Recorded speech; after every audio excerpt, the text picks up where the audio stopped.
Ça veut dire que ce soit pour l'homme ou bien que ce soit pour la femme. Il y a des opportunités, des avantages, des inconvénients qui font l'exclusivité entre les deux. Mais cependant, de manière générale et classique, les avantages de vie de l'homme ne sont pas les mêmes que les avantages de vie de la femme. Et les femmes doivent savoir ça. Tout à fait. La femme est un être dont le périssement et la dégradation sont plus rapides que chez l'homme. Et l'âge a une grosse influence néfaste et négative sur la femme par rapport à l'homme. Donc ça veut dire quoi? Ça veut dire que chez la femme, le temps lui est compté. Oui. Tandis qu'un homme comme Abraham s'est remarié à 100 ans, à plus de 100 ans même, à plus de 100 ans, il s'est remarié et il a fait des enfants. Or, nous savons que la femme à 45 ans commence déjà à aborder la question de la ménopause. Et puis à partir de 40 ans, les chances de se marier s'amenuisent. Oui. Ça veut dire que vous n'avez plus autant de chances que lorsque vous aviez 18 ans, 20 ans, 22 ans, 23 ans, 25 ans, 30 ans. Donc chaque année qui s'ajoute à la vie d'une femme réduit les chances de se trouver dans un foyer. Maintenant, le docteur a parlé de l'esprit d'indépendance qu'on retrouve même dans l'église aujourd'hui, des femmes rebelles. Et c'est cela qu'on a parlé des rivalités. On a expliqué que, et pour la petite histoire, l'enseignement sur les rivalités est même arrivé d'une conversation avec toi. Oui. Je pense que chez le prophète Kamto. Voilà. Et donc, c'est où je t'ai dit, Dieu vient de me donner le thème du message. Donc, l'esprit de rivalité a détruit beaucoup de femmes. On entend souvent les femmes dire non, si cet homme veut, il part. Mon ami, ne joue pas avec un homme qui t'aime. Oh, moi, je veux même parler. Ta fille du Begorko, Ima. Ta fille du Don't play. On peut avoir 1000 femmes, on ne peut pas avoir 1000 hommes. Oui. Il faut que vous le sachiez. On peut avoir un homme à la possibilité en une journée de rencontrer 5 femmes. Mais une femme n'a pas la possibilité en une journée de rencontrer 5 hommes. Je parle de femmes qui désirent l'épouser. Oui. Mais la femme ne peut pas rencontrer en une journée 5 hommes qui désirent l'épouser. Oui. La plupart du temps, le malheur des femmes, c'est que les hommes qui viennent vers vous, c'est pour coucher avec vous. C'est ça la vérité. Il faut que vous compreniez cela. Et donc, pour qu'un homme puisse posséder une femme, puisque les hommes sont rusés, il va passer par des paroles mielleuses, des paroles doucereuses, te faire entendre ce que tu aimes, et puis te faire rêver, rêvasser, et à la fin, pour passer un temps cauchemardesque, après qu'il ait eu ce qu'il veut, ou bien parfois même après qu'il t'ait enceinté. Et c'est là que tu découvres son caractère réel. Donc, le gars était là parce qu'il voulait assouvir sa libido. Oui. Donc, mais il faut faire attention. Donc, tu peux te séparer d'un homme aujourd'hui. Le lendemain, il se marie. Oui. Mais tu ne peux pas être une femme, tu ne sais pas d'un homme aujourd'hui. Le lendemain, tu te remaries. Non, non, ce n'est pas comme ça. Donc, les femmes indépendantes, l'esprit d'indépendance, c'est même une fausse indépendance. Oui, c'est une fausse indépendance. C'est une fausse indépendance. La plupart de ces femmes qui disent, ah, je suis indépendant, j'ai mon travail, j'ai mon argent. L'argent, le travail ne remplaceront jamais le mari. Ça ne remplacera jamais le mari. Donc, chère dame, vous dites souvent, un de perdu, 10 de retrouver. Mais si c'est, dites même qu'un de perdu, 1 million de retrouver. Mais il y a un qui bat les 1 million que tu penses là. Beaucoup de femmes sont allées, c'est une mentalité diabolique. C'est une mentalité satanique. C'est une mentalité fallacieuse et erronée. Oui. Une femme qui est une vraie femme, lorsqu'elle a attrapé son petit homme, qui l'aime, qui la choisit, qui la chérit, qui la valorise, qui la chouchoute, qui la comble, il ne peut pas s'amuser avec cette femme, avec cet homme. Elle ne peut pas s'amuser avec cet homme. Et une autre chose, j'entends souvent les femmes dire, ah moi, je ne veux pas supplier un homme. Moi, je ne veux pas supplier un homme. Ok, d'accord. Va donc supplier une femme. Ou va supplier la chèvre. Il n'y a pas de problème. Mon ami, supplier n'est pas une question de faiblesse. C'est une manifestation de l'amour. On ne supplie pas si on n'aime pas l'être, on supplie. Donc, supplier, il faut que tu comprennes, quand on aime, on supplie, que tu sois homme ou que tu sois femme. Un homme qui aime une femme ne laisse pas cette femme partir, il va supplier. Lorsqu'il a un tort, il va supplier la femme, il va même se mettre à genoux pour la supplier, la porter sur ses cuisses, même s'il faut la mettre sur son dos, il va la mettre sur son dos pour supplier. Donc, il faut que les gens comprennent, Maintenant, les femmes, Vous aussi, vous n'arrivez pas parfois à réfléchir. Vous pensez que vous êtes parfois trop intelligente en jouant la vie et la vie vous joue. Une femme qui va avec plusieurs hommes, ça veut dire que tu es avec un homme qui t'aime. Oui. Mais cependant, tu causes toujours avec des hommes dehors qui te draguent, tu es malade mental. Ça. Non, c'est sincèrement.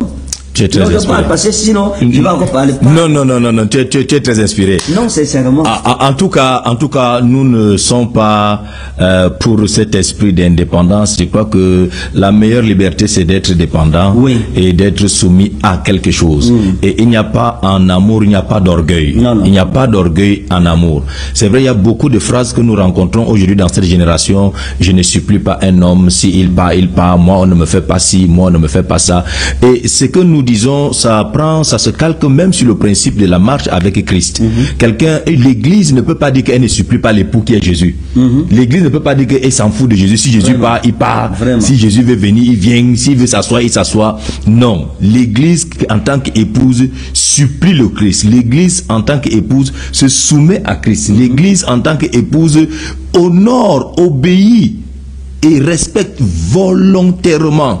Pendant des années, des gens nous ont stigmatisé avec cette histoire de femmes soyez soumises. Et puis on a essayé de redéfinir l'expression, de trouver une nouvelle sémantique, une nouvelle terminologie aux expressions. Mais se soumettre, c'est se soumettre. Je ne sais pas qu'est-ce qu'on a cherché à comprendre, à expliquer. Se soumettre, c'est se soumettre. Mais c'est juste que... Et puis il y a autre chose que je voudrais soulever. Quand on dit, non, on se soumet à l'homme qui nous aime. Qui nous aime, oui. Ou Franck. Mon frère. Voilà. Ça c'est une déclaration qui est sur TikTok. Oui. Chères dames, ne prenez pas les réseaux sociaux pour modèle de vos couples. Amen. C'est une grave erreur. C'est une ruse du diable. Le docteur m'a fait la passe parce qu'il sait que je vais traiter bien le dossier. Donc, j'ai vu ça sur TikTok. Homme de Dieu. Dans les réseaux sociaux. Et beaucoup de femmes, c'est leur modèle. Oh, c'est une grave erreur, mes amis. C'est une très grave erreur. Et il faut que vous compreniez que les réseaux sociaux vont vous induire en erreur. Les réseaux sociaux vont vous induire en erreur. Donc, c'est un piège du diable. L'humilité. Tu ne te soumets pas à un homme parce qu'il t'aime. Parce que les autres disent... Et j'ai même suivi des trucs sur TikTok comme ça, j'ai zappé. Dès que j'ai commandé, je zappe ça. Ça tape mon oreille, ça tape mal mon tympan, ça vient du mauvais côté. Je zappe ça, homme de Dieu. Pourquoi? Parce que vous ne pouvez pas aller enseigner aux femmes. Hein? J'ai une de mes filles à l'école biblique. Son enseignant lui a dit qu'une femme ne peut pas être soumise à un homme qui ne prend pas soin d'elle. J'ai appelé le directeur de l'école là, j'ai dit qu'il faut renvoyer l'enseignant là. Parce qu'il est en train de détruire le mariage des gens. Il y a un texte de 1 Pierre qui ne connaît pas. Oui, qui ne connaît pas. Écoutez, tu ne te soumets pas en tant que femme à un homme. La soumission même, les gens ne comprennent pas. C'est même pas la guerre, mes amis. C'est pas être militaire. Non. La soumission est un sentiment inné à toute femme. Dieu a mis ça dans la femme. Parce que c'est ce qu'il a dit dans Genèse. Il dit, tes désirs seront portés vers ton mari, mais lui dominera sur toi. Donc la femme a pour autorité son mari. Ça a été fait comme ça. Donc tu ne te soumets pas à ton mari parce qu'il prend soin de toi. Comme les gens disent, une femme, les hommes qui veulent la soumission, il faut prendre soin de ta femme. Un homme qui ne prend pas soin de sa femme ne mérite pas la soumission. Et s'il n'a donc pas les moyens, et s'il n'a pas la possibilité, non, si un homme ne prend pas bien soin, il ne contente pas sa femme, elle ne doit pas être soumise. La soumission n'est pas conditionnelle, elle est inconditionnelle. Amen. Et la Bible traite ce problème. J'ai dit à ma fille là, j'appelle le directeur de l'école, j'appelle le fondateur de l'école. Pour dire que regarde ce que tel professeur enseigne aux élèves. Et les femmes criaient, oui, c'est ça. D'autres rendements témoignaient que oui, moi, mon mari n'arrive pas bien rationné, on ne mange pas bien. Donc je vais le traiter. Mais c'est mettre la rébellion. Qu'est-ce que la Bible dit? Il dit, femmes, soyez soumises à vos maris, afin que si quelques-uns n'obéissent pas à Christ, qu'ils soient gagnés par votre conduite chaste et réservée. Voilà l'enseignement de la Bible. Donc, les gens ne comprennent pas. Écoutez, hein, parfois quand je vois les femmes aller chez le marabout pour charmer les hommes, vous êtes bêtes en fait. C'est être bête. Dieu a donné le charme à la femme. C'est le caractère, la bonne conduite. Une femme qui contente un homme, même si l'homme là est dire comment, même si l'homme là était comment, son cœur reviendra vers toi. C'est-à-dire que tu veux dire que la soumission brise le cœur de l'autorité. Oui, la soumission attire la faveur du roi. La faveur du roi. Oui, la soumission oblige le roi à tendre le sceptre à sa reine. Oui. My God. Alors, ce verset de 1 Pierre, je crois que c'est 1 Pierre ou 2 Pierre que tu viens de citer là, ça renvoie au fait donc qu'il existe des hommes qui ont de mauvaises attitudes, des mauvais caractères vis-à-vis de leur épouse, mais qu'il serait important que l'épouse sache que elle lui doit obéissance et soumission. Oui. Nonobstant le caractère et l'attitude. Nonobstant, exactement. Nonobstant, c'est-à-dire que l'obéissance, la soumission qu'une femme doit à son mari n'est pas conditionnée au traitement que son mari lui donne. C'est très fort, hein? C'est très fort. C'est redoutable. C'est redoutable. C'est un peu comme si on allait pour dire que quand on vient dans le plan chrétien, nous n'aimons pas Dieu et nous ne servons pas Dieu parce que Dieu nous a donné quelque chose le matin, parce que nous lui avons demandé quelque chose, donne-nous, il nous a donné, fais telle chose, il nous a fait. Ces chrétiens qui le font sont des chrétiens de l'école primaire encore. Ils ne sont même pas encore à l'école du dimanche. Parce que on ne sert pas Dieu, on n'est pas loyal à Dieu parce que Dieu nous donne tout ce que nous lui demandons au moment où nous lui demandons et comme nous lui demandons. Être aussi chrétien et être soumis à Dieu, c'est d'être capable de demeurer stable, loyal, même quand le vent de l'épreuve a tout emporté autour de nous et dans ce que nous avions en possession. Il est donc important pour une femme de savoir que le charme que Dieu a mis en vous, bien au-delà de votre apparence physique, c'est votre capacité volontaire à vous soumettre. Oh my God. Oh my God. Et qu'est-ce que la Bible dit? Voici ce que l'Écriture dit. Le verset 5 dit: femmes, soyez soumises à vos maris comme au Seigneur. Car le mari est le chef de la femme, comme Christ est le chef de l'Église, qui est son corps et dont il est le sauveur. Donc ici, vous vous rendrez compte que la soumission, en fait, une femme ne doit pas prendre ça comme si c'était l'esclavage. Non, pas la malédiction. Non, c'est pas une malédiction. Non, c'est juste prendre ta place. Ça veut dire que quand on parle de la soumission, ça veut dire accepter la place de l'homme. Et accepter, reconnaître que la place de l'homme est au-dessus de celle de la femme. Que l'homme est ton aîné. L'homme est ton chef, il est l'autorité que Dieu a placée devant toi. Et il y a des choses que les gens doivent comprendre dans l'église aujourd'hui. Tu vois, homme de Dieu. Et il y a un verset là que je voulais encore lire. Il dit: femmes, soyez soumises à vos maris comme il convient dans le Seigneur. Maris, aimez vos femmes et ne vous aigrissez pas contre elles. Bien. Maintenant, il faut que les gens comprennent une chose, c'est que lorsqu'on parle de la soumission, c'est juste reconnaître le droit d'aînesse de l'homme. Parce qu'il y a des femmes qui ont diabolisé le terme de la soumission. Tout à fait. La femme, l'homme n'est pas l'égal de la femme, parce que l'homme est ton aîné. Il a été créé, conçu avant toi. Il a vu le monde avant toi. Et même c'est à cause de lui qu'on t'a créé. Parce que si Dieu avait l'intention de créer directement la femme, il aurait créé homme et femme. Mais c'est quand il a vu que l'homme était triste et malheureux qu'il a dit: ok, d'accord, j'ai pitié de lui, je vais quand même lui forger. C'est aussi là que, supposons que l'homme était heureux. Peut-être que la femme ne serait pas venue. C'est un raisonnement. C'est une façon de parler. Mais ce qu'on veut dire, c'est quoi? C'est que c'est à cause de l'homme que la femme est créée. Et c'est l'homme qui passe la commande du genre de femme qu'il veut. Et donc à partir de ce moment, Dieu a mis l'homme au-dessus de la femme parce que c'est lui l'autorité, c'est lui qui est venu en premier. Donc la soumission, c'est pas une malédiction, c'est l'acceptation que je suis venu en seconde position. Je suis venu en seconde position, je suis venu après l'homme. Et donc, tu es venu trouver l'homme dans le jardin, il cultivait déjà depuis longtemps. Il causait avec Dieu depuis longtemps. Il avait donné les noms aux animaux, tu n'étais même pas là. Donc, il connaissait tous les secrets du jardin d'Éden. Toutes les lois, les règles du jardin d'Éden, c'est lui qui a appris ça à la femme. Donc, à partir de ce moment, la femme doit respecter cela. Parfois, il faut que les gens comprennent. Et ça devient même plus compliqué lorsqu'il s'agit des hommes de Dieu. Le mariage avec les hommes de Dieu. Parce qu'il faut qu'on prépare aussi nos sœurs à cela, qu'elles comprennent. Pour ne pas que tu t'engages dans une situation qui va te dépasser demain.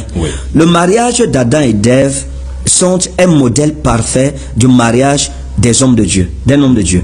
Parfois, c'est une parenthèse, j'ai vu la publication d'un serviteur de Dieu qui a dit dans son poste que la doctrine qu'on apporte aujourd'hui, que si tu épouses un prophète, tu deviens une prophétesse, ou un apôtre, tu deviens apôtresse, je sais pas trop quoi. Est-ce que la femme d'un homme de Dieu est forcément dans le ministère? La réponse est oui et non. Que cette femme ne soit pas responsable à l'église, qu'elle ne prête jamais. elle a un rôle sous-jacent qu'elle joue dans ton ministère. Il faut comprendre cela. C'est clair. Et l'influence de ta femme commence par ta maison. Oui. Et l'influence qu'elle a dans ta maison, ça va influencer ton ministère. C'est clair. Ta femme peut ne pas prêcher, ta femme peut ne pas ouvrir la Bible en public ou prendre le micro. Oui. Mais il faut comprendre qu'elle joue un rôle redoutable dans ce ministère, même si elle ne parle pas à l'église. À la maison, elle parle. Son comportement t'influence directement. Donc, si à la maison, elle se comporte mal, elle est rebelle, elle t'insulte, elle demande de respect, c'est là que tu vas comprendre que toute femme d'homme de Dieu a un rôle à jouer dans le ministère de cet homme de Dieu-là. Même si elle ne parle pas publiquement. Donc, la responsabilité de la femme, de l'homme de Dieu, c'est pas seulement de prêcher à l'église. Chanter, non. être devant. Non. La force d'un homme de Dieu marié, c'est sa femme. Mais si elle ne prêche pas à l'église. Donc, il faut que vous compreniez cela. Maintenant, lorsqu'un homme va épouser une femme et que cette femme, on dit non, est-ce qu'elle est... non, un homme peut épouser une femme et la femme entre dans son alliance directement. Et puis, l'homme déjà a demandé, montrez dans la Bible où on avait un homme de Dieu qui était apôtre, sa femme était apôtre, ou bien il était prophète, et sa femme était aussi prophétesse, et tout ça. Et puis j'ai dit non, mais attendez, je comprends que parfois, il y a des choses qui nous arrivent par émotion, tout simplement. Lorsque Ésaïe, vous lisez Ésaïe chapitre 8, verset 3, voici ce que Ésaïe dit de sa femme. Ésaïe 8, il dit, l'Éternel me dit, prends une grande table et écris dessus, ça c'est à partir du verset 1, d'une manière intelligible, qu'on se hâte de piller, qu'on se précipite sur les butins. Je prie avec moi des témoins dignes de foi, des sacrificateurs Uri et Zacharie, fils de Bérékia. Je m'étais approché de la prophétesse, elle conçut, et elle enfanta un fils. L'Éternel me dit, donne-lui le nom de Maher Shalal Shashbaz. Alors, ici, le prophète Ésaïe, sa femme est appelée prophétesse. Et il faut que les gens comprennent cela. Donc, par la parole de l'Éternel, il s'est approché de sa femme, qu'il appelle lui-même, je m'étais approché de la prophétesse. Elle conçut et elle enfanta un fils. Et il dit, car avant que l'enfant sache dire, mon père, ma mère, on emportera devant les rois d'Assyrie les richesses de Damas et le butin de Samarie. L'Éternel me parla encore et me dit. Donc, voici un exemple d'un prophète dont la femme est appelée prophétesse. Donc je pense que parfois il y a des choses que lorsqu'on veut parler de ces choses-là, il faut encore prendre un peu de temps pour entrer dans la profondeur des Saintes Écritures. Vous avez un autre exemple dans la Bible. Vous avez l'homme de Dieu Aquilas et sa femme Priscille, qui étaient tous deux engagés dans le ministère. Et ils travaillent d'arrache-pied. Et d'ailleurs même, parfois, vous allez voir que dans la généalogie grecque et hébraïque surtout, le nom de l'homme devrait toujours venir avant celui de la femme. Mais il y a certains versets où on parle de Priscille et Aquilas. Donc on vous montrer l'importance de la femme dans le ministère. Oui. Donc je pense qu'il faut faire attention. Une femme d'homme de Dieu peut porter, d'abord elle est héritière par alliance, de l'alliance de son mari. Ça c'est clair d'abord. De deux, cette femme peut avoir une vocation personnelle. Elle peut avoir une vocation. Parce que s'il y a des prophétesses, pourquoi pas une femme mariée? Tu peux épouser une femme à qui Dieu donne le ministère de prophétesse, par exemple. Et donc, il faut que les gens comprennent cela. Homme de Dieu, j'ai même monopolisé la parole. Non, tu parlais si bien. On parlait ensemble, en fait. J'ai parlé au travers de ta bouche. Et oui. Pendant que tu parlais, j'étais en train de méditer sur à quoi aurait consisté le ministère prophétique de la femme d'Ésaïe. Oui. C'est tout un autre thème, on pourra développer, mais c'est juste pour revenir sur ce que tu disais, que être femme de prophète, femme d'apôtre ou femme de pasteur, ça ne veut pas simplement dire le micro, parce que les ministères, je crois que ça devient maintenant un problème de sémantique, de terminologie, de définition, qu'est-ce qu'on définit par rapport à telle chose. On a dit que telle chose c'est quoi, mais il reste que Ésaïe nous dit que sa femme était prophétesse. Et j'ai envie de croire que pendant qu'elle donnait les enfants, c'était un aspect de sa ministère prophétique qu'elle était en train d'exercer là. Parce que ce fils qu'ils vont donner sera un type de Jésus en fait. Sera un type de Jésus. Donc voilà un peu la chose. On ne veut pas entrer dans ce genre de débat, dans ce genre de théologie, mais nous sommes là juste ce matin pour vous bénir encore et pour vous dire, vous voulez aller loin, vous voulez être heureux, acceptez volontairement de vous soumettre à l'autorité qui est au-dessus de vous. Et l'un des secrets pour que l'autorité ne vous résiste pas, c'est aller avec soumission, aller avec obéissance. Toutes les fois où vous venez vers l'autorité avec résistance, vous trouvez qu'il est braqué. Non, mais c'est ça. Toutes les fois. C'est ça. Homme de Dieu, tu parles bien. Oui. Dieu t'a donné la parole. Il m'a donné ça. Oui. même si tu regardes, même avec nos gouvernements, même avec l'État, l'État c'est une autorité. Oui. À partir du moment où tu vas commencer à t'attaquer à l'autorité gouvernementale ou étatique, c'est là que tu vas comprendre que si elle était tranquille, c'est pas qu'elle n'avait pas de puissance. C'est là que tu comprendras qu'elle a tout le pouvoir sur toi. Donc, ce que tu dis est fort. En face de l'autorité, on ne vient pas avec la guerre. On vient avec la douceur. Savoir bien parler à l'autorité. Je complétais juste. Non, tu as bien complété. Tu as même terminé. Tu as complété, tu as terminé même. Il y a les femmes. Oui.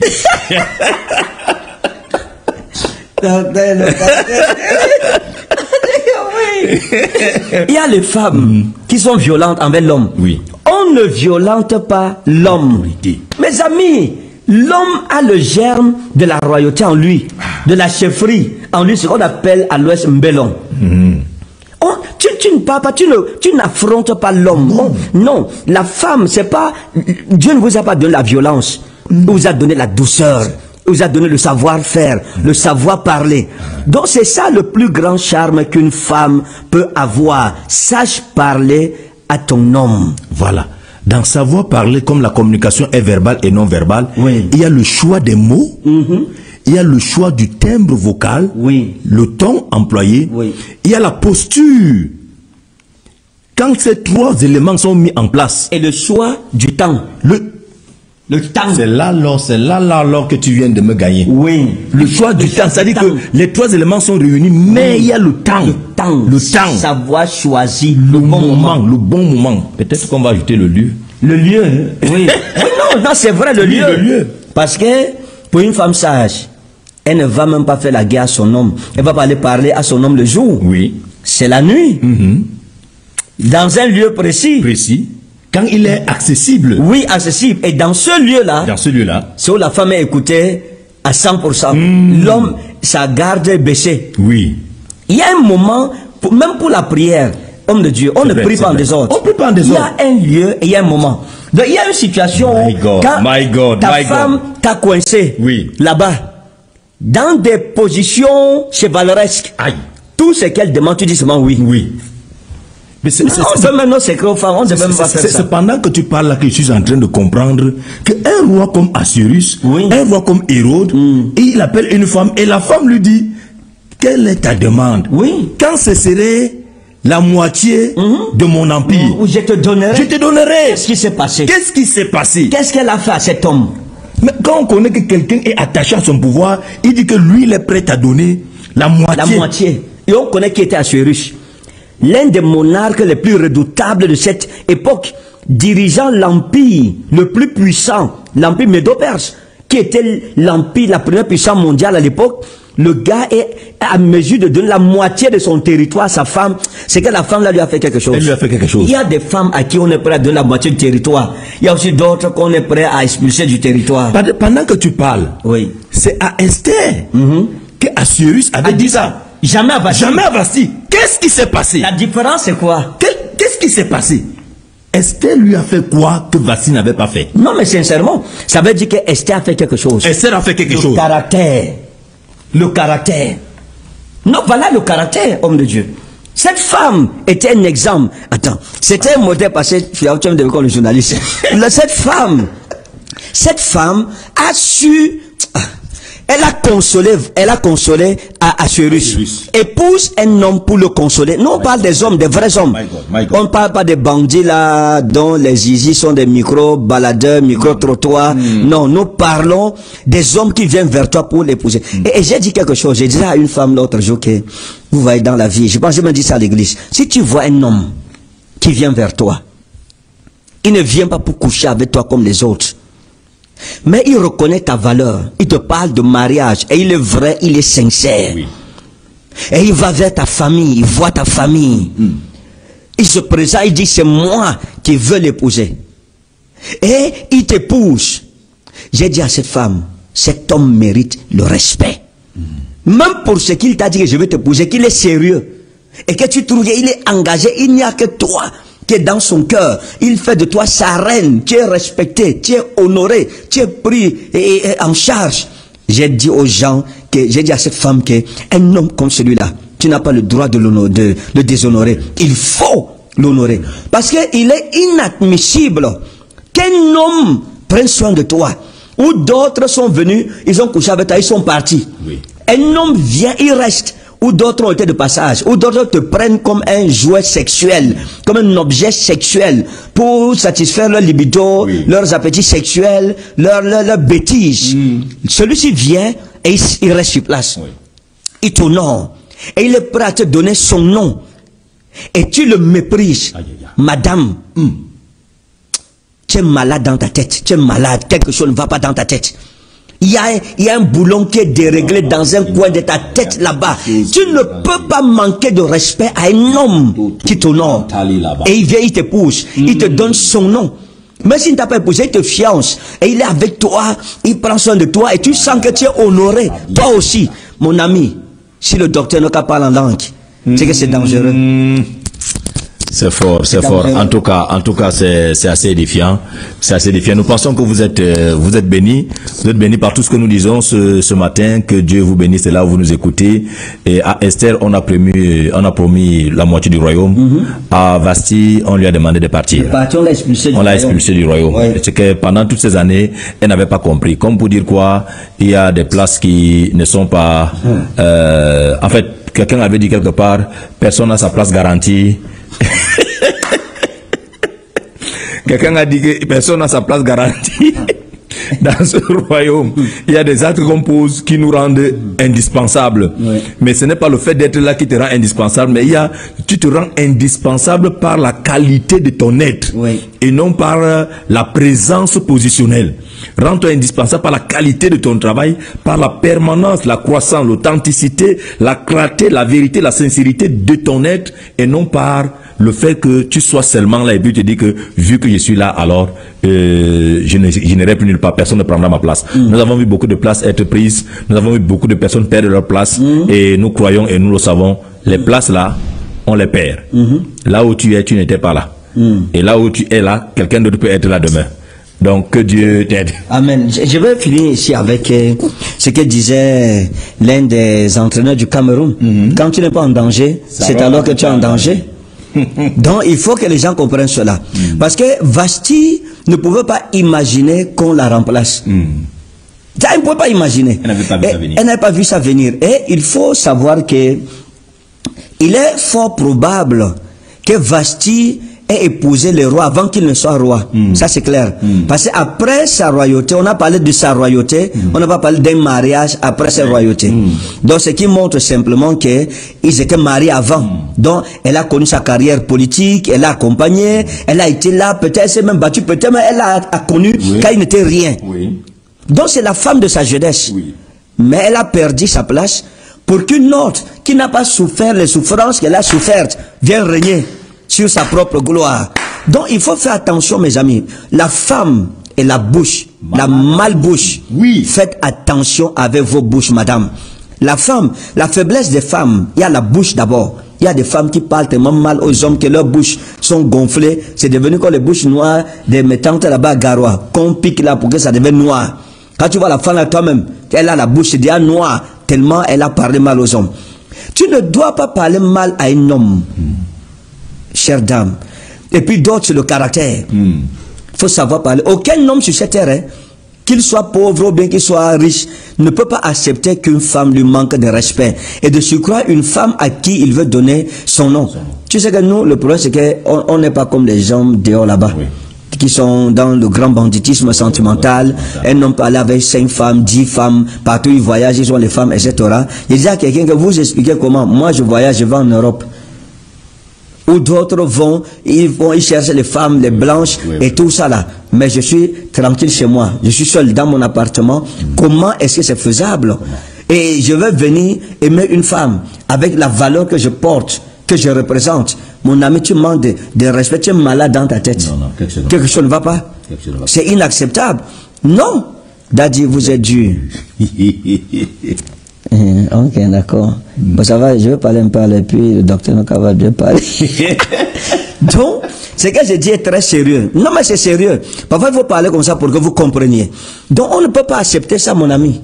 Ça veut dire que, comme j'ai eu à raconter à quelqu'un, je n'ai jamais eu de copine depuis ma naissance. Jusqu'à mon âge, je n'ai jamais eu. Comment dire que voilà ta copine, que je vais aussi chez ma copine, je veux avoir ma copine. En dehors de ce que j'ai fait avant de donner ma vie à Christ, quand j'avais 15-16 ans. Et là, c'était les copines même, et quand je jouais papa et maman avec les boîtes de sardines. Elles viennent vous embrasser comme ça avec les habits. Je n'avais pas connu une femme. Donc, il faut que les gens comprennent cela. Donc, nous devons comprendre, chère dame, celles qui vous disent que non, j'ai pas besoin de me marier. C'est faux. Elles pleurent en secret. Elle pleure en secret. Elle pleure. Elle pleure. Pourquoi? Parce que tu vas savoir que quand tu seras gravement malade, tous les gens qui t'admiraient là, aucun ne va laisser ses activités pour venir s'asseoir à l'hôpital à ton chevet. Jamais deux personnes ne fera ça. Ou qu'on annonce aujourd'hui que tu as une maladie incurable. Aucun d'eux ne va arrêter ce qu'il a fait. Ils vont fuir, ils vont continuer à chercher d'autres femmes qui sont en santé. Donc ne vous laissez pas séduire par les paroles trompeuses des hommes, des dragueurs. Et tu entends, oh moi je sors les grands hommes, je sors les grands hommes. Ok, sortez. Sortez. Continuez. Oui, sortez. Sors les grands hommes. Depuis que tu sors les grands hommes là, tu es où? Qu'est-ce que tu as fait? Les grands hommes là ont fait quoi? C'est grand de qui? Les grands hommes de qui? Le grand homme devrait être celui que tu épouses. Oui, les grands hommes de qui? Et ils ont leurs épouses dans leur maison. Ils ont leurs enfants. Ils prennent bien soin de leurs épouses, de leurs enfants, qu'ils respectent, qu'ils ne peuvent pas traiter comme ils vous traitent. Et je sens les grands hommes. Je sens les grands hommes. Oui, sortez les grands hommes, il n'y a pas de problème. Donc bien aimé, nous devons comprendre. On veut juste t'interpeller, femme. Donne de la valeur à ta personne. Amen. Moi, quand je regarde, je prends mon téléphone, surtout sur TikTok. Je vois, dès que je vois une femme qui fait une vidéo normale là, je vois ça. Dès qu'elle va tourner comme ça là, je zappe. Dès que je vois une femme qui est habillée, je zappe. Il y a même les femmes qui m'écrivent, et ça, je vous donne une révélation. Je ne réponds pas à vos messages à cause de l'habillement, la photo de profil. Oui. Je sens que c'est un danger pour moi. Oui. C'est la photo de profil, je me sens en danger. Oui. Donc il faut faire attention. Il faut avoir la dignité, mes amis. Hein? Ayez la dignité. Ayez de la dignité. Tu t'exposes dans les réseaux sociaux, tu viens pleurer après que non, je n'ai pas de mari. Et moi, j'ai même dit quelque chose, et je vais encore répéter ça, avant qu'on entre dans la deuxième phase de notre direct. Homme de Dieu. Les filles qu'on voit dans les réseaux sociaux là, qui exposent leur corps, d'abord il faut être un homme. Viens mon frère. Ça va. Ok, d'accord. Dis ça. Homme de Dieu. Oui. Un chien ne peut pas épouser un chat. Non. Et le porc ne peut pas aller vers les moutons. Non. Anti-nature. Contre nature. Bien. Une femme qui expose son corps dans les réseaux sociaux ne peut qu'attirer les hommes de sa race, de son espèce. Afin que les lois soient respectées. Afin que les lois soient respectées. Soient observées. Et qu'il n'y ait pas de rivalité entre les lois. Tu ne peux pas exposer ton corps et tu attends à avoir un homme noble qui vient vers toi. Non. Les hommes nobles ont une catégorie de femmes qu'ils visent. Les femmes nobles, celles qui font dans la noblesse. Et les femmes vulgaires ne peuvent attirer que des hommes vulgaires. Parce qu'un homme noble ne peut pas s'aventurer à côté d'une femme qui montre sa nudité dans les réseaux sociaux parce qu'il comprend déjà le message. C'est une prostituée. Non, excusez-nous, mais c'est ça la vérité. C'est la prostitution en fait. C'est de l'irresponsabilité, c'est de la légèreté. Et dira la femme, si je ne peux pas. C'est pas une femme que tu peux mettre dans le foyer. À moins que le Seigneur Jésus ne saisisse cette femme et ne la ramène à lui et qu'elle ne connaisse le Seigneur. En ce temps-là, le miracle de Marie Magdala ou bien de Rahab, la prostituée, va se répéter. Il n'y a que dans ce cas-là. On ne veut pas dire que les femmes qui exposent leur corps ne peuvent pas faire de bonnes épouses. Non. Non, c'est pas ce que nous disons, loin de là. Parce que Dieu fait ce qu'il veut, avec qui il veut, comme il veut, quand il veut. Quelqu'un peut avoir eu un passé comme celui-là, et puis aujourd'hui, Dieu en fait un instrument puissant entre ses mains. Dieu peut convertir n'importe qui.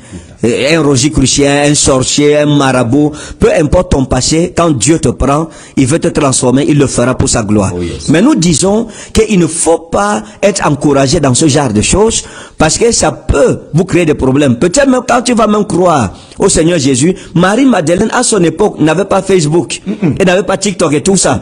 On ne gardait pas ses images ni ses photos. Aujourd'hui c'est différent. On garde. Tu vas même te marier aujourd'hui, on va te sortir des choses que tu faisais quand tu étais encore mondaine et tout ça, et ça va mettre en mal ton foyer, même si ça ne vous fait rien, mais ça va quand même vous attrister. Donc fais attention à ce que tu fais dans les réseaux sociaux aujourd'hui. Demain, ça pourrait être, voilà, ça pourrait te poursuivre. Homme de Dieu, oui. Nous avons la semaine prochaine, oui. Qui est une semaine très dangereuse. Oui. Oui, c'est une semaine dangereuse. Dangereuse. Oui, la semaine-ci déjà, on a culte familial à Réma. Culte familial, ça sera redoutable. À partir de 8h à la bille, nous invitons toutes les familles à être présents. Ne reste pas à la maison. Oui. Viens avec ta famille, avec ton mari, avec ta femme. Viens, tes enfants. Tu es célibataire, viens, on va prier. Dieu doit te donner un bon mari. Amen. Si tu t'exposais dans les réseaux sociaux, tu peux arrêter ces bêtises-là pour te donner de la valeur. Amen. Donc le culte des familles, consacrons nos familles à Dieu ce dimanche. Tu es invité. Et la semaine prochaine, c'est l'inauguration et le lancement officiel de ton ministère au Cameroun. Oui. Homme de Dieu, dis-nous quelque chose. Merci déjà à toi, merci pour cette autre occasion, cette plateforme. Tu sais, ton inspiration est tellement aiguisée sur ces sujets que nous venons d'aborder. Toutes les fois où tu en parles, je suis abreuvé moi-même, je suis requinqué du haut de tout ce que je peux connaître, mais c'est toujours nouveau de t'entendre parler. Et puis tu abordes avec un sujet tellement en tout cas, mettons les points de suspension. Revenons sur la semaine prochaine qui est une semaine glorieuse, dangereuse comme dit mon frère. C'est une semaine de gloire, de grandeur. Le 1er, le 2, le 3 et le 6 octobre. Le 1er, le 2, le 3 et le 6 octobre. C'est tous les soirs à partir de 17h. C'est mardi, mercredi et jeudi. Et nous faisons une pause et nous venons clôturer le dimanche. Ça sera à l'occasion d'un programme de puissance, d'un programme de force et particulièrement du lancement du ministère que Dieu m'a confié, dénommé Refidim International Ministry. Refidim International Ministry. La terre de repos, la terre des victoires. Oui. Et il y a tellement de choses à dire à ce niveau-là. Donc, nous vous attendons nombreux. Homme de Dieu, je veux te laisser la parole déjà pour que tu dises quelque chose par rapport à cela. Je voudrais déjà dire que se tiendront à mes côtés le très révérend prophète Arsène Kamto et mon frère bien-aimé avec qui je suis en présence là maintenant. L'homme de Dieu, l'homme en est plus représenté, l'homme en est plus présenté, même si on a toujours envie de le présenter, le très révérend prophète Ekane Ferdinand. Voilà, bien-aimé, ce sera pour nous une occasion extraordinaire. Vous savez, l'homme de Dieu, mon bien-aimé, le docteur Enoka, il a été hors du Cameroun pendant 3 ans, je pense. 3 ans, oui. Oui, pendant 3 ans. Et il est venu ici, ça fait 3 mois déjà. 4 mois. 4 mois environ. Voilà, et ça faisait 3 ans que je ne l'avais pas vu. Oui. Et après ça, on s'est retrouvé en Côte d'Ivoire. Nous avons parlé du ministère, on a abordé certaines questions difficiles, etc. Et c'est là que le Seigneur lui mettra à cœur de revenir au Cameroun et de participer à bâtir l'église de Dieu dans sa nation, dans sa patrie. Oui. Parce que, qui que nous soyons, je pense que il est importantissime pour nous d'apporter notre contribution dans l'édification et le salut de notre nation. Oui. Mais si après Dieu va l'envoyer n'importe où, il a trouvé bon de venir au Cameroun et participer à sauver les Camerounais par la puissance de l'évangile que le Seigneur lui a donné. Oui. Et donc, le Saint-Esprit lui a donné cette inspiration de lancer le ministère le 1er, le 2 et le 3 octobre. Voilà, tous les soirs à 17h et le 6 octobre à 17h toujours, dimanche le 6 octobre, où la main de Dieu sera puissante pour son peuple. Alors, j'ai dit à mon frère que je mets tout en suspense pour cette date, pour cette semaine du 1er au 6. Oui. Nous voulons t'exhorter à être présent. Ne manque pas à ce programme. Ne manque pas, soit premier, soit participant et pionnier de cette œuvre pionnière en elle-même. Soit parmi ceux qui diront, j'étais là le premier jour, lors de la pose de la première pierre de Refidim Ministry International, j'étais présent. Et Dieu se manifestera. Et comme il a dit, je serai présent. mon frère, notre frère, le prophète Kamto sera présent. Nous serons 3 là-bas pour servir le peuple de Dieu. Amen. Donc, bien-aimé, ne manque sous aucun prétexte. Dieu manifestera sa gloire. Les malades et tout, la puissance de Dieu sera telle que tu n'as pas encore vu. Oh, nous voulons chacun travailler dans son domaine de prédilection. Yes. D'aucuns comme docteur, d'aucuns comme prophète, d'aucuns comme pasteur, évangéliste, etc. La puissance de Dieu, les promesses de Dieu seront réactivées dans ta vie. L'homme de Dieu nous parlera du lieu et du thème de ce programme et surtout pourquoi le ministère s'appelle Refidim Ministry. Parce qu'il faut savoir qu'à Refidim, c'était le lieu du repos. Refidim, c'était le lieu du repos. Refidim, dans Exode chapitre 17, c'est le lieu où Moïse va demander à Josué d'aller combattre les Amalécites. Et là, Moïse se fatiguant parce que la bataille se poursuivait, Aaron et Our vont soutenir les mains de Moïse pour que Josué, qui était au champ de bataille, puisse vivre une bataille. Mais avant ça, il y a un épisode qui montre les eaux qui étaient amères à Refidim et qui ont été purifiées et sont devenues potables. Nous sommes là inspirés par ce thème-là, inspirés par ce sujet, ce nom que Dieu a mis dans mon esprit pour que le peuple de Dieu, l'église de Dieu, le manteau que je porte, puisse bénir le corps de Christ, les peuples, les nations et surtout les familles au Cameroun ici. Voilà pourquoi Refidim International Ministry est l'objet pour lequel nous nous retrouvons, la vision pour laquelle nous serons rassemblés, c'est la semaine prochaine, le 1er, le 2, le 3 et le 6, à partir de 17h tous les jours. Le lieu, c'est précisément à Yaoundé au Cameroun, Carrefour Nkoldongo. De n'importe où vous soyez, stoppez votre taxi, dites Nkoldongo, Carrefour Iptek. Nkoldongo, Carrefour Iptek. Et vous demandez qu'on vous laisse net à la maison du parti. C'est en bordure de route. Dès que vous y êtes à la maison du parti, il y a un immeuble face, l'immeuble IBC. L'immeuble en face. Dans cet immeuble, il y a une très grande salle d'une grande capacité qui est préparée et apprêtée pour t'accueillir. Seront comblées toutes les personnes qui viendront. Envoyez vos familles. Vous êtes dans les environs de Yaoundé, vous êtes à Obala, vous êtes à Ayos, vous êtes même à Douala, à Ezeka, à Edeya, vous êtes en Komotou, à Monatélé. Ne manquez pas cette opportunité. Des hommes de Dieu seront là, le ministère sera lancé, inauguré, les portes seront ouvertes. Il y a beaucoup de choses à dire, mais nous croyons que petit à petit, nous apporterons tous les détails nécessaires. Vous avez des situations, vous voulez comprendre ce qui s'est passé il y a 25 ans en arrière. Vous voulez connaître des choses qui se sont produites pour que ce que vous vivez aujourd'hui soit en train de se faire. L'homme qui est à mes côtés là, à cet instant, c'est lui qui a la capacité, je l'ai dit dans l'un de mes directs, il a la capacité de rentrer à 40 ans en arrière et de vous donner une liste. Je l'ai vu prophétiser sur une seule prophétie d'une personne, il cite 17 noms précis, avec authenticité, avec possibilité de vérification.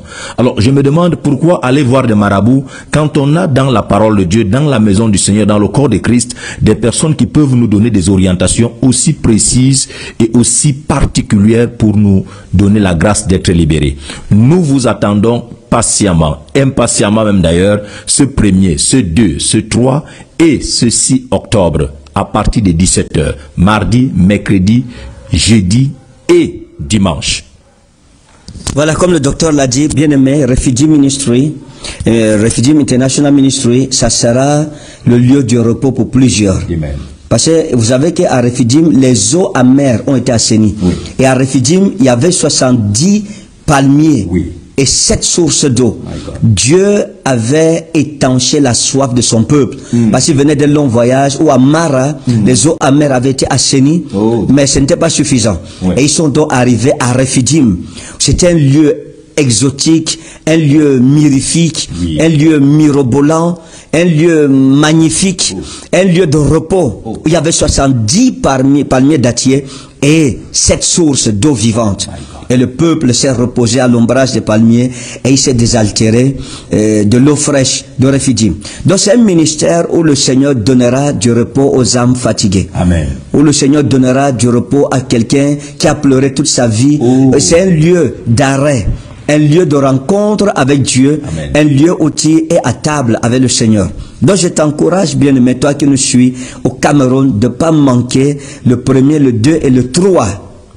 tous les soirs à 17h au carrefour Iptek en Kondongo, et dimanche le 6 à partir de 17h. Dieu se glorifiera dans ta vie. Et dimanche le 29, nous avons le culte des familles. Nous clôturons le mois de septembre. Oui. S'il vous plaît, ramenez les enfants à l'Éternel. On va prier et nous allons les bénir. Amen. Et nous allons entrer dans le mois d'octobre. Et le 13 octobre, ici à Soa, dimanche, le 13 octobre, il faut déjà dire qu'avant le dimanche 13 octobre même déjà, nous aurons un programme le 11, le 10, le 9. Le 9, le 10, le 11. Voilà, le 9, le 10 et le 11, donc mercredi, jeudi, vendredi. Le 9, le 10 et le 11 octobre, nous serons à Soa pour 3 jours. 3 jours de puissance, 3 jours de restauration pour le lancement de l'église de Soa, l'antenne de Soa. Et dimanche, le 13, ça sera l'inauguration officielle et l'installation du nouveau pasteur. Et vous dites que ce sera une église que moi-même, je tiendrai, parce que c'est dans mon quartier. Donc, l'indication, lorsque vous arrivez à Soa Centre, demandez simplement qu'on vous amène au carrefour, dit Carrefour et Canet, derrière la maison du prophète. Donc quand vous arrivez, c'est juste derrière ma barrière. Et retrouvons-nous là-bas. Et comme tu viens, que la grâce de Dieu soit sur ta vie. Nous vous souhaitons une belle journée. Amen. Et nous avons hâte de vous retrouver demain lorsqu'il sera 10h. Désolé pour le retard d'aujourd'hui, mais passez l'annonce et préparez-vous pour demain. Et demain, nous allons prier pour plusieurs d'entre vous. Homme de Dieu, tu vas élever la voix certainement pour tous nos bien-aimés qui ont besoin de prière. Père, je prie pour tes enfants au nom de Jésus-Christ. Je prie pour ce jour et je prie pour cette semaine, que ta main soit étendue sur eux. Donne-leur la victoire nécessaire, donne-leur de connaître le triomphe, la paix. Ouvre-leur des portes fermées et donne-leur d'avoir la délivrance sur toute oppression. Au nom de Jésus-Christ. Amen.